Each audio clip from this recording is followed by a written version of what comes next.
What's up, guys? It's Simon. So, today I wanted to talk about embracing your past.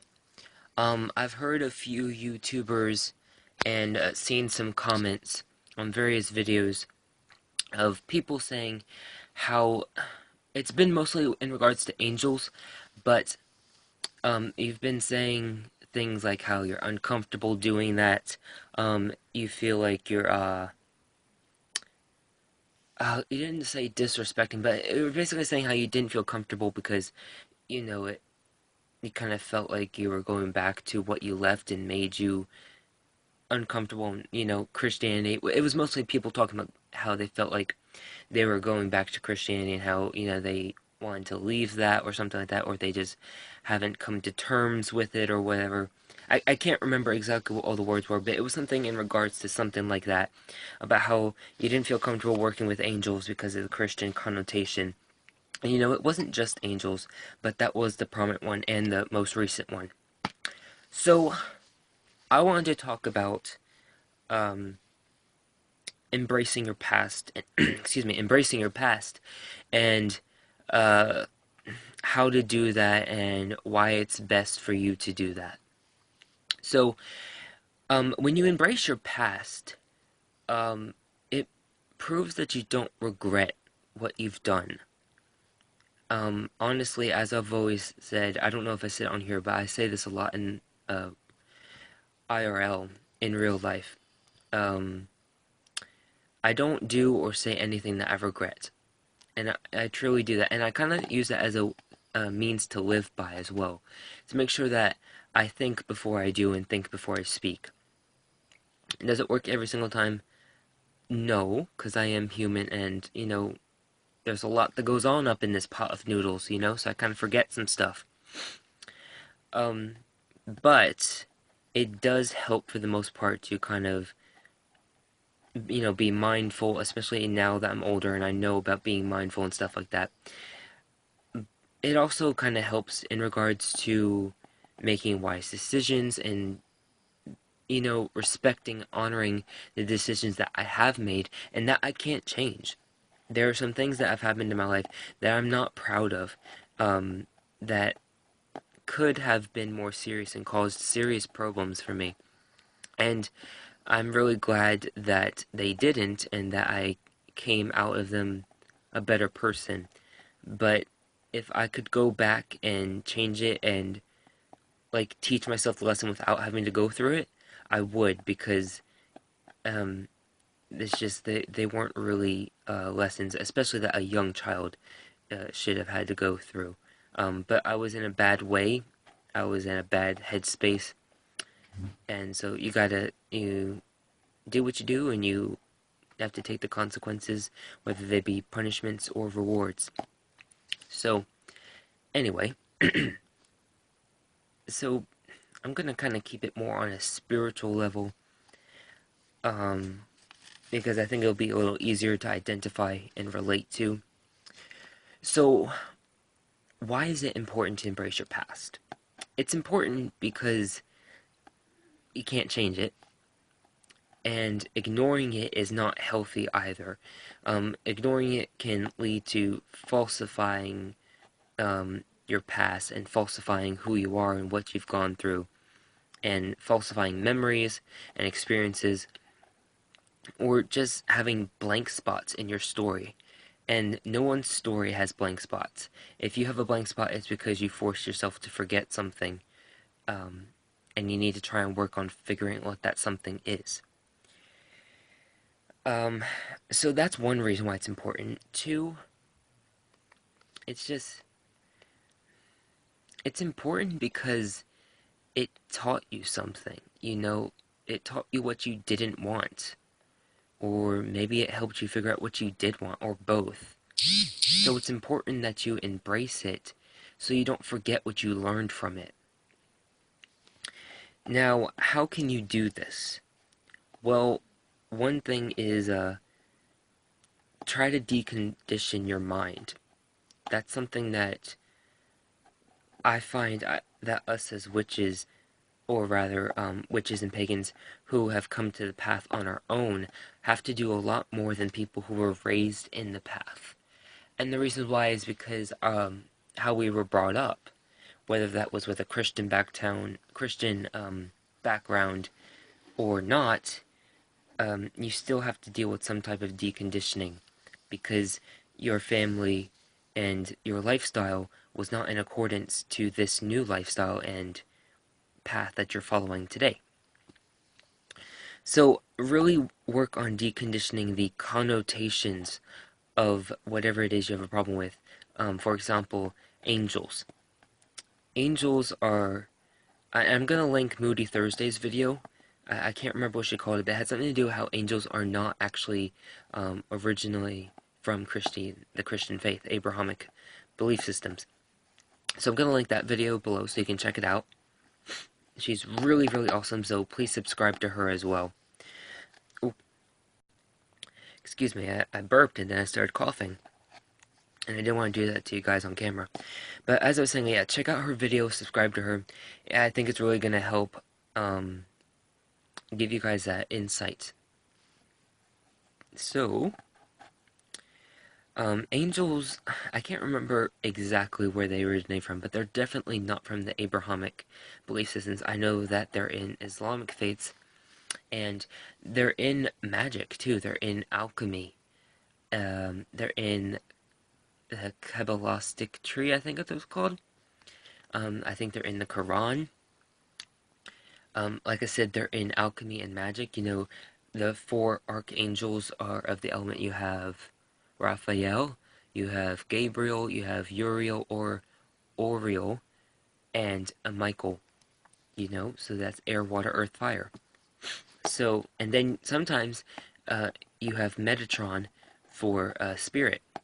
And I don't want to go too much into spirit because I'm actually going to be making a spirit magic video shortly. I don't know when, but and that's going to be put in there, so I don't want to share too much. But so one way that I embrace my past, in my path, is I kind of fell out of it, but I used to go back to reading the Psalms. Oh, you can't see that. So you can see that's the Holy Bible. This was my grandmother's, and it was given to me from my mom.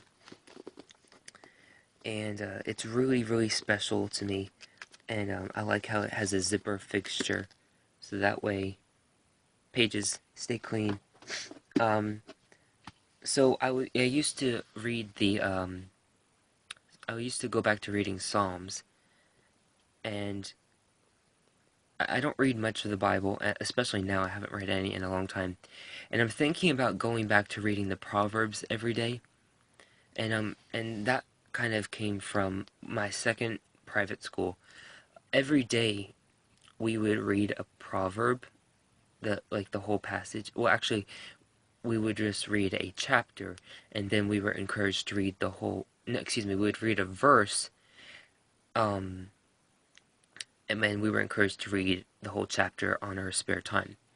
And the chapter we would read was correspond with the the date. So if the date was, what's today? Today's the 7th. So we would read a verse from chapter 7 of the book of Proverbs. And the reason why is because it was a book that had 31 chapters in, so it could correspond for every month. So I'm thinking about doing that again. I might just do the verse, since I'm going to be, reading it for quite some time, for 12 months to be exact. So I don't want to be rereading the same chapters every single specific date for every month. You know what I'm saying? So I might just read chapters, especially if I'm easing into it. And I might tweak it if I have to. But another way that I incorporate, or rather embrace my past, is, it was back in my first private school. I've only gone to 2, so that's it. Back in my first one, during my second year, I went to both private schools for only 2 years. And the reason why is because I went to them in the last 2 years of grade school that they had in each. So it was 5th and 6th grade for the first one, and 7th and 8th grade for the second one. But in the first private school, I actually ended up getting my life verse.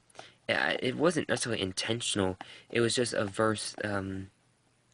We had a religion teacher or Bible teacher. I don't remember what they called it there, but who in my second year we had her, and we had a different one the first year. But on the second year, she, I think it's crochet. I don't know. It's maybe it's knitting. I don't know. But she made a cross for all of us, and she made this little. It has this little square. It's kind of supposed to look like a label in the center of the cross, and it had a verse. It had the book of the Bible, a chapter, and a verse. And I got James 1:25, and I really love it. And ironically, it has no connotation. Well, it has no like specific words relating to God or Jesus or the Bible or anything like that. I'm gonna read it to you. I'm gonna try and get to it, but it's kind of hard to do that one-handed. So I'm gonna have to come back. Okay, so here it is, James 1:25. But he so. Oh, by the way, this is gonna be in what's it? King James? Yeah, King James. It's gonna be like more Old English. Um, that's probably why I incorporate Old English into my spell work, because in my second private school, they had us using King James, and so I kind of got used to the Old English. And then I was also starting the learning of Shakespeare in my second private school, so I kind of had some insight on how to work with Old English. Plus, it continued on into my high school years, especially my senior year. So that's kind of how I embrace my past that way too. But anyway, here's the verse, James 1:25. But whoso looketh into the perfect law of liberty, and continueth therein, he being not a forgetful hearer, but a doer of the work, this man shall be blessed in his deed. And so I really love that, because basically what that is saying is, who it's basically saying that whoever is looking or searching for laws of freedom and truth, and then not only search it but walk upon that path, they're going to be blessed. So not forgetting what you're learning and what you're searching for and all that, but also walking in it and believing in it, you're going to be blessed. And that's so true. And so another way that I embraced my past is that I started, not necessarily for practice reasons, but I started looking into Christian Wicca, well, not so much Wicca, but Christian witches and Christo-pagans and stuff like that. Found some YouTubers and started watching them, and just started finding a way to blend it into my path. And so another way that I embrace my past is that I work with the Black Madonna. And what I forgot to mention in the last video is that I actually am French Canadian as well. So it's kind of awesome because the Black Madonna has heavy ties to France. I don't know so much about French, like Canada, like French Canadians in Canada, but I know that it definitely has connections to France. And my legal last name means it relates to the Brets of France. I'm not going to tell you what it is and like the full meaning, but it definitely talks about, Brett, France. I think it's called Brett. I'm pretty sure. I'm pretty sure there's a place in France called Brett. I'm almost positive. Or maybe it was referring to Brittany. It could have been referring to Brittany, France. I'm not sure. I'm gonna have to look it up again. But anyway, it's basically referring to my French connections, because my my grandfather from my mom's side has French Canadian blood ancestry and all that. So that's kind of how I embrace my past, and as well as kind of incorporate a cultural influence of my heritage. And that kind of addresses a few things. I might do another follow-up video to this week's YouTube Pagan Challenge question about the Black Madonna, and how I work with her and stuff like that. I'm not sure. I'm gonna have to check the other pagan challenge questions and see if there's a better fit for that follow-up video. If not, you'll see it here. You'll see it within the next, I don't know, probably 2 or 3 days.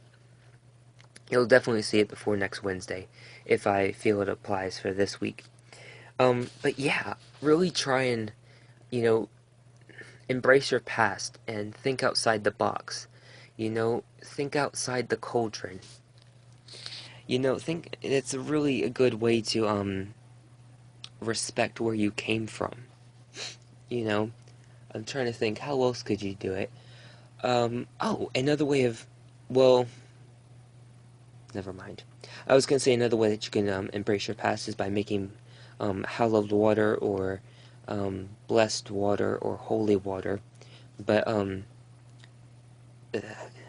in the Abrahamic beliefs, it actually came from pagans because I think it was the Druids specifically who started making blessed water and all of that, and then they ended up carrying it into their practice. So never mind.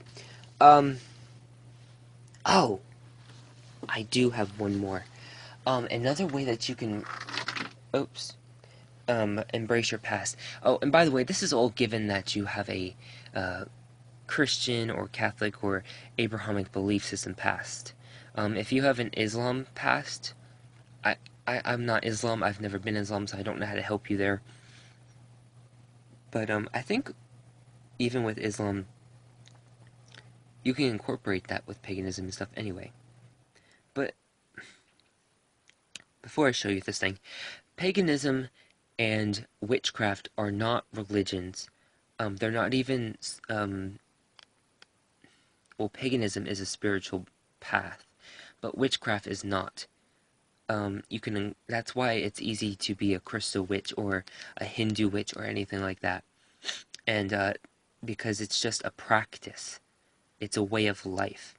Now, paganism is a spiritual way of life. It's not necessarily a spiritual belief system. It's more a spiritual path, more of a spiritual way of life. So that's why you can incorporate a religion in that as well. So I wanted to throw that in there. But another way that you can embrace your past, or that I do rather, is I work with the cross actually. So I hope you can see that. But this is the witch's cross. So as you can hopefully see, there's a pentagram in the center, and then there's the cross. Now, if you saw my harmonic home spell bottle, I also used a cross in there. I specifically used the Celtic cross. And the reason why is because that, was to bring in my ancestors from my bloodline. And the Celtic cross is heavily imbued with magic because you have all that Celtic knotwork for protection. You have the circle, which the Celtic cross actually relates to casting the circle. So you could essentially, if you have a Celtic cross or make one or what have you, you can enchant it so that way you can use it to cast your circle. Lay it down in the center of wherever it is, and you can sit on it and have it in, when you lay it down in the center of your space, it can cast a circle energetically, and then you have your circle pre-cast already. Have it enchanted with the 4 elements already invoked and having the circle cast, so that way you can use it that way, and that way all you have to do is get out your symbol, plop it down, sit in the center, and your circle can be cast. Because it's related to the 4 elements, the 4 guardians, the 4 directions, all of that. And then that circle is related to the circle you cast. But this one is great to use for spell work because you also have the 4 elements plus spirit, and then you also have the 4 directions. So this is kind of like amplified as well, and it's really great to use it. And I use that for a lot of spell work that I'm doing. I'll kind of just have the elements channeled through me with that. So that's how I embrace my past, not your past. I embrace my past that way. Trying to think, what else can you do? if well, I know that one witch, Crystal Witch, she actually has a nail being her wand, in reference to, um, the nails on the cross that Jesus got in his hands and ankles or whatever it was. Look, I may have been a Christian for like 4+ years, definitely plus years. I just don't know. Technically I was raised Christian. I was raised Methodist, but not strictly Methodist. Um, and I really got. It wasn't till I was about, I think, 10 or 11 that I got into private school, and I only did that for 4 years. So, and I was never good about paying attention.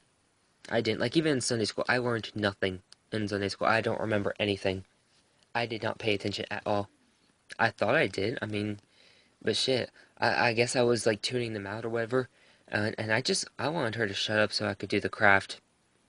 And what I meant was like the cutting and pasting of these Bible craft thingies that they give us. I don't know that.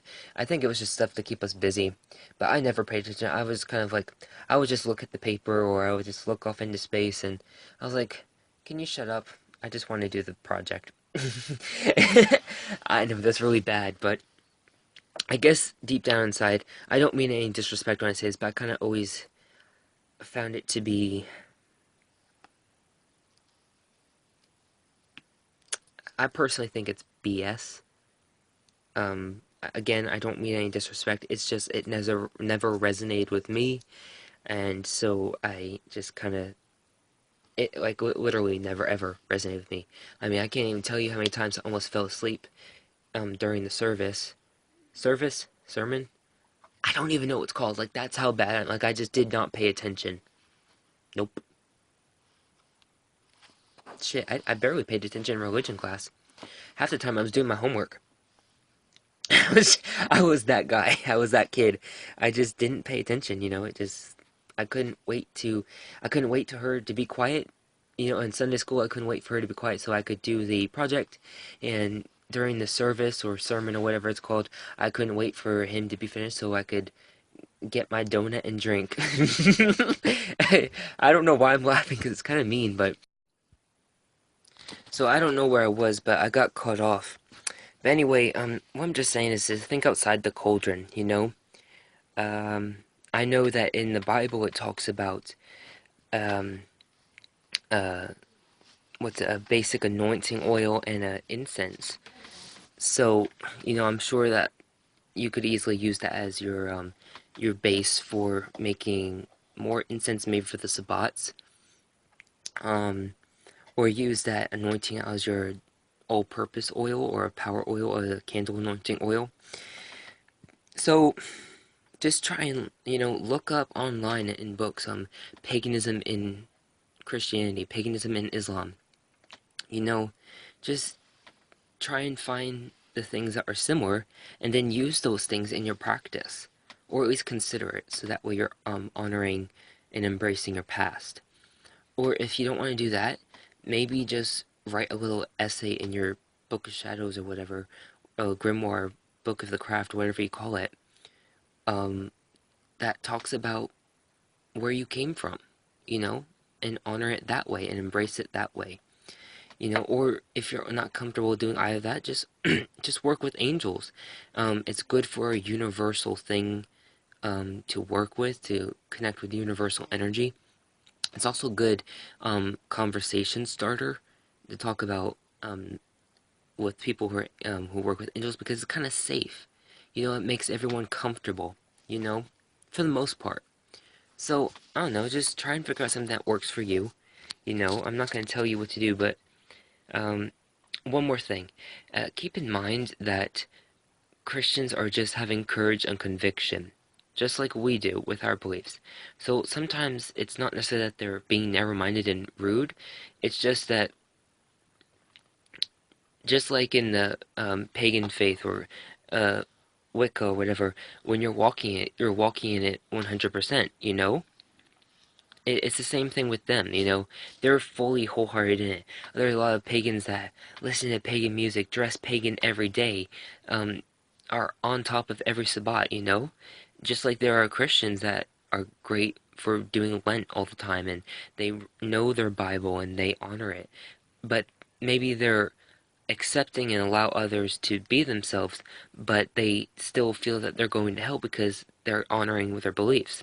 So I think it's going to cut off again. So I hope that inspires you guys to explore embracing your own past. I hope it made sense and you got something from this. And as always, thank you for watching, and blessed be my dear witchlings.